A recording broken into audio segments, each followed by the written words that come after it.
नमस्कार मित्रांनो, घरोघरी मातीच्या चुली या मालिकेमध्ये आपलं स्वागत आहे. ऋषिकेश अगदी वेडापिसा झालेला असतो. सारखा सारखा जानकीला फोन लावण्याचा प्रयत्न करतो, पण जानकीला काही फोन लागत नसतो. ऋषिकेशला असं झालेलं असतं, मी जानकीला कधी फोन लावेन, कधी तिच्याशी बोलेल, कधी ती व्यवस्थित हे कळेल, यासाठी अगदी धडपडत असतो ऋषिकेश. शेवटी तो कंटाळतो आणि तो म्हणतो, आता काय जानकीला फोन लागणार नाहीये, आता मी व्हॉइस नोट पाठवतो. म्हणून तो म्हणत असतो की जानकी, मी ऋषिकेश बोलतोय, तू जेव्हा केव्हा ही नोट ऐकशील तेव्हा पटकन मला रिप्लाय दे, सुखरूप आहे किंवा मला फोन कर, लवकरात लवकर मला येऊन भेटण्याचं कर, कारण तुला एकदा बघितल्याशिवाय माझ्या जीवात जीव येणार नाहीये. ऋषिकेशने आता व्हॉइस नोट पाठवलेली असते. इकडे बेशुद्ध अवस्थेत असते, तिला कशाचंही काही माहिती नसतं. त्या इन्स्पेक्टरला इतकं वाईट वाटलेलं असतं ऋषिकेशची ही धडपड, ही तगमग बघून त्याच्याही डोळ्यात आता पाणी आलेलं असतं. आता शरू आलेली असती राहुलकडे, अगदी पळत पळत धावपळ करत. फोन कोणी ठेवलास रे? शरू तू आलीस? अरे फोन कुठे? किती वेळची फोन लावते, फोन का उचलत नाहीये माझा? लागत का नाहीये? किती वेळा ट्राय केलं राहुल, चाललंय काय? ए जानकीची बॉडी सापडली का? म्हणजे मेली ना ती? मला कशी माहित असेल ग ती मेली? म्हणजे काय? तुला मी काय सांगितलं होतं, ती मेली ही खात्री पटल्याशिवाय तिथून हलवू नकोस. तिची बॉडी बघ आणि मग तिथून निघ. मग तू न तिची बॉडी बघताच निघालायस का राहुल? आता इतकी इतकी बडबड करत असते ही शरू. मी काय थांबलोच नाही, ती खाली चक्कर येऊन पडली, बेशुद्ध झाली, बॅग घेतली आणि निघून आलो. तू वेडायस काय रे राहुल? मेलेली आहे याची खात्री पटेपर्यंत तिथून हलू नको म्हणून सांगितलं होतं ना. कायच काय रे? काय करावं काय नाही तुला अजिबात सुचत नाही का? म्हणते एवढी मोठी रिस्पॉन्सिबिलिटी दिली होती तुला, ती सुद्धा पार पाडता आली नाही का तुला? फक्त मेलेली याची खात्री करायची आणि मग तिथून निघायचं. त्याच्या आधी तोंड घेऊन निघून आलास. केल्यानंतर तिथे कोणी आलं, तिला जर वाचवलं तर काय करायचं? असं हॉस्पिटलमध्ये घेऊन गेले तर ती वाचणार ना? ए शरू, तिला कोण हॉस्पिटलमध्ये नेणार आहे? तिथे कोणीच नव्हतं, कोणीच येणार नाहीये तिच्या मदतीला. तिथेच तडफडून तडफडून ती मरणार, तिला कुणीही उचलायला येणार नाही. डोंट वरी, जानकीचा जीव कुणीही वाचवणार नाही. म्हणजे काय, जानकी वाचणार नाहीच आहे. अशी काही तळमळतानी तडफडतानी जर बॉडी बघितली तर कोणीही मदतीला येऊ शकतं ना. तू असं कसं वागू शकतोय? म्हणजे मी तुझ्यावर विश्वास इतका ठेवला की पूर्ण काम झाल्याशिवाय तू हलणार नाही, अर्धवट काम करून निघाला राहुल. तुझ्याकडून मला ही अपेक्षा नव्हती. ती युजलेस सारखा वागला आणि तुला एवढी काय घाई होती? घरी येऊन काय करायचं होतं रे? शरू, पकडला जाईल ना याची भीती होती, कळलं का? म्हटलं ना तिकडे कोणीच नाहीये, मग कोण पकडणार होतं रे? उगाच काही खोटं सांगतोय. आता शरू आणि राहुल या दोघांच्या मध्येच भांडणं लागलेली असतं. शरू म्हणते, पैशांची बॅग कुठे? पैशांची बॅग कुठे? तिला खालीच बॅग दिसते. पैशाची बॅग उचललेली असते, चेन लावते आणि बॅग घेऊन सनट निघालेली असते. राहुल म्हणतो, शरू कुठे चाललीस तू? वेडी आहेस का? अगं रिक्स ती पैसे घेऊन कुठे चालली? ए बाबा, मला कोणती रिक्स घ्यायची नाहीये, पैसे माझ्या जवळच राहणार, मला कोणावर विश्वास नाहीये. शरू, अगोच वेड्यासारखं करू नको. का वेडेपणा करतेस तू? तुला सांगितलंय ना, पैसे इथे राहू दे, इथेच व्यवस्थित राहतील. ते घरी कशाला घेऊन जाती? कुणी बघितले तर? कुणीच नाहीये घरी बघायला आणि कुणी बघणार सुद्धा नाही. बघणार नाही आणि कुणाला संशय सुद्धा येणार नाही. पैसे मी घरी घेऊन जातीये एवढं मात्र मला माहिती. मला काय सांगू नको दुसरं. आताच पैसे व्यवस्थित राहणार आहे. इथे तिथे राहिले तर ते फार अवघड आहे राहणं. मला कुणावर विश्वास नाहीये बाबा, आणि रिक्स तर कुठलीच घ्यायची नाहीये. मी पैसे बरोबर घेऊन चालले. राहुलशी भांडण करते आणि शरू तिथून पैसे घेऊन जबरदस्तीने निघते. जानकी मरण्याची जबाबदारी तू घ्यायची राहुल. जानकी मेली नसेल तर तिथे जाऊन तिचा गळा दाब, तिला अजून विष पाच, पण तिला मारायचं. जबाबदारी तुझी राहुल. काही झालं तरी जानकी ही मेलीच पाहिजे. ते व्यवस्थित ठेवायची जबाबदारी माझी, जानकीला मारून टाकायची जबाबदारी तुझी. शरू आता बरोबर सगळ्या याच्यातून वाचलेली असते आणि राहुलला म्हणते की एकदाच तिला मारून टाक, मग माझ्याकडे ये. ती म्हणते, राहुलला काळजी करू नकोस, रिलॅक्स. तुझं डोकंच बंद पडलेलं असतं की आता जानकीला कसं मारायचं. आता सारंग विचार करत असतो की ह्या ऐश्वर्या त्यांच्या माहेरी का जाऊन बसल्या. सौमित्राने अवंतिकाला विचारलेलं असतं की ऐश्वर्या आणि जानकी बहिणी कुठे आहे. तेव्हा अवंतिकाने सांगितलेलं असतं की तिच्या आई बाबांना भेटायला गेली आहे. म्हणतो, आईकडे गेल्या, मला न सांगता असं का केलं असं? ऐश्वर्याने माझ्यापासून चोरून ठेवायचं विचार होता की काय? नक्का निघून गेल्या, काही कारण नाही, काय नाही. आता सारंगच्या डोक्यात नको नको ते विचार सुरू झालेले असते. ऐश्वर्या गेलीच का अचानक? करून विचारतो की मी ऐश्वर्याला नेमकी कुठे. आता इतक्या उशिराला फोन लावायला सकाळीच लावतो, उगाच घाबरायच्या, सकाळीच फोन लावतो. म्हणून सारंग आता फोन लावायचं बंद करतो. फोन उचलणार आणि चिडणार, त्याच्यापेक्षा नकोच फोन लावायला. ते म्हटलं तरी माझ्या डोक्यातले विचार काय थांबणार नाही. आता सारंगला चलबिचल होत असते, फोन लावू की नको लावू. फोन लावला तरी प्रॉब्लेम, नाही लावला तरी पण प्रॉब्लेम. ते सारंगने फोन लावलेलाच असतो. ऐश्वर्या इतकी घाबरते, आता काय करू. सारंगने फोन लावला म्हटल्यावर ही खरंच घाबरते. आता फोन उचलू की नको हिला प्रश्न पडतो. सारंगला काय सांगायचं फोन उचलून, हा मोठा प्रश्न असतो ऐश्वर्याच्या समोर. तो असं ऐश्वर्या हळू आवाजात बोलते, ऐश्वर्या हॅलो हॅलो, अचानक माहेरी का निघून गेला? काही इमर्जन्सी होती का? ठीक आहे ना तिथं? तर ठीक आहे, काळजी करण्याचं काही कारण नाहीये. नशीब मग एवढ्या घाई ना तुम्ही का गेला? सांगून जायला पाहिजे होतं ना, उगाच काळजी करत बसलो मी. ना सारंग मॉमची इतकी आठवण येत होती की तिला जाऊन भेटावं असं वाटलं आणि उगाच तुम्हाला कशाला त्रास द्यायचा म्हणून मी घाईघाईत तशीच निघून आले बघ. म्हणते रात्र झाली आणि सगळे झोपलेत ना, मग आता सकाळी बोलू आपण. काहीच मी घरी येणार आहे, घरी आल्यावर बोलू आपण. आणि आता सारंगला बहाना केलेला असतो काहीतरी आणि फोन आता बंद करायला लावलेला असतो. I am sorry. ऐश्वर्याने फोन बंद केल्यावर तिला फार पश्चाताप होतो की मी सारंगशी खोटं बोललीये, खरंच तुमच्याशी खोटं बोलायचं नव्हतं, पण तो आईची आठवण म्हणून गेल्या आणि मला सांगावंसं सुद्धा वाटलं. आणि या ऐश्वर्या पण कधी कधी काय वागतात ना, सांगायचं मी काय नाही म्हटलं असतो का. म्हणतो ऐश्वर्या कोणत्या अडचणी सापडल्या तर नसतील ना, की त्या खरं बोलत होत्या. सारंग आता विचार करायला लागलेलो असतो. म्हणतो काही लपवताय का माझ्यापासून, काही मला चोरून त्या करण्याचा प्रयत्न करताय का. सारंगला अनेक अशा शंका आलेल्या असतात. म्हणतो ऐश्वर्याला माझ्यावर विश्वासच नसेल का, म्हणून ऐश्वर्या गपचूप गेल्यात का. अवंतिका आता पाणी प्यायचं म्हणून किचन मध्ये आलेली असते आणि शरयू आता राहुल कडून पैशांची बॅग घेऊन आलेली असते.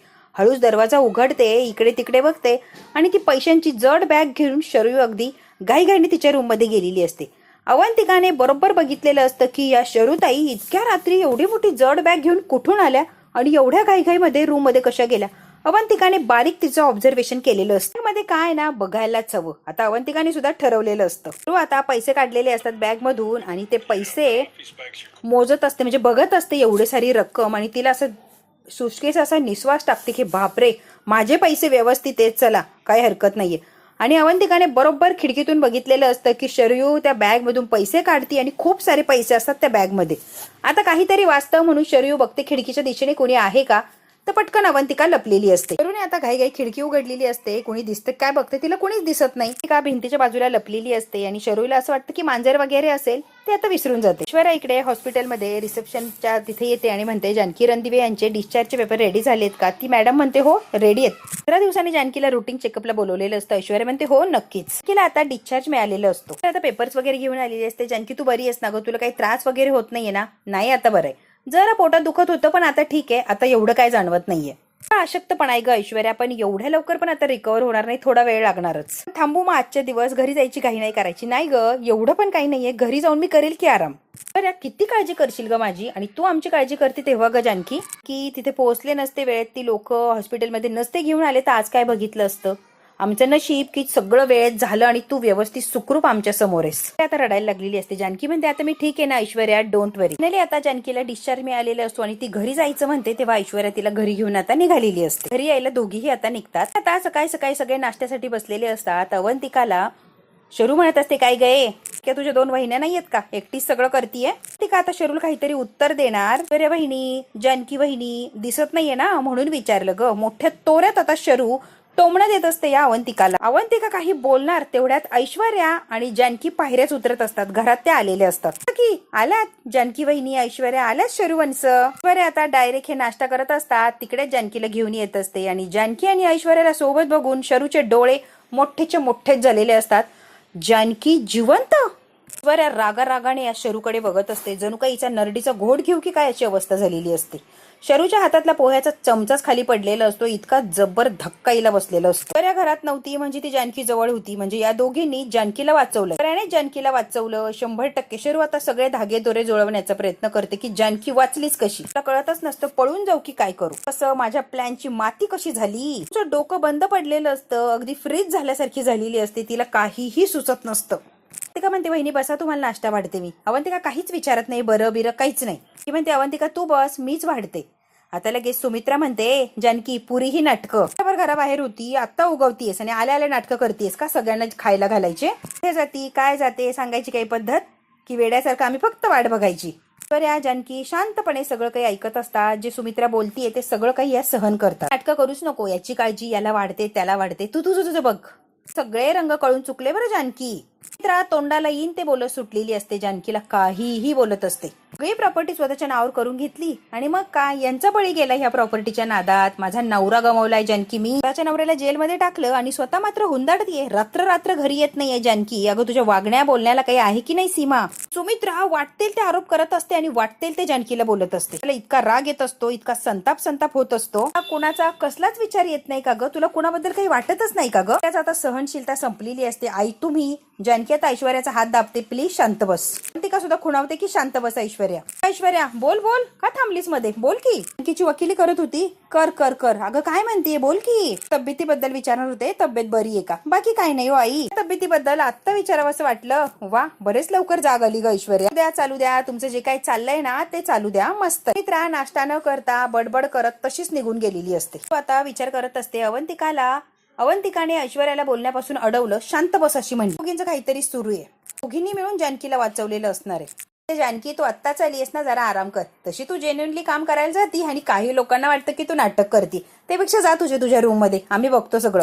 सुमित्रा म्हणतो, ए ऐश्वर्या, टॉन्ट मारून वाद वाढवू नकोस, प्लीज हे बंद कर. बघताय ना ते बघता आई काहीच चुकीचं बोलत नाही एवढं मला कळतंय. मी काय म्हणायचंय रे, काय वाटतंय की वहिनी ऐश्वर्या आणि जानकी म्हणतात अवंतिका जरा शांत बस ना प्लीज, विषय वाढवू प्लीज.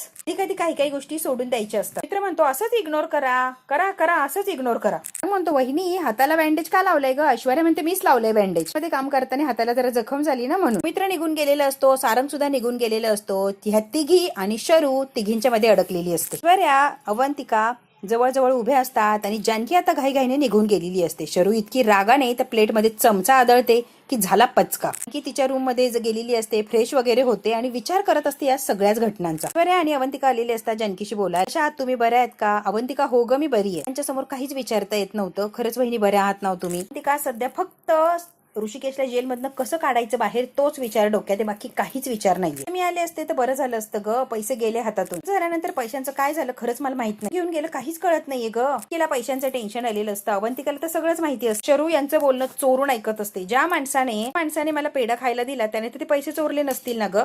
बहिणी त्या माणसाने पैसे चोरले नाही. आता अवंतिका बोलायला लागलेली असते. म्हणते मग कोणी घेतली असणारी अवंतिका ती बॅग. ताईंनी घेतली ती पैशांची बॅग. जबरदस्त असा धक्का बसलेला असतो. ते का तू शर्वरी बंचनचं नाव घेते. हो मी नाव घेते, कारण मी डोळ्याने त्यांच्या रूम मध्ये बॅग बघितलीये पैशांची. त्या बॅग मधनं ते पैसे काढत होते. मी स्वतःच्या डोळ्याने बघितलंय. ऐश्वर्या इतके दिवस सांगत होती शरूताईंवर संशय आहे, तेव्हा मी लक्ष दिलं नाही. ऐश्वर्याचा संशय खरा ठरला.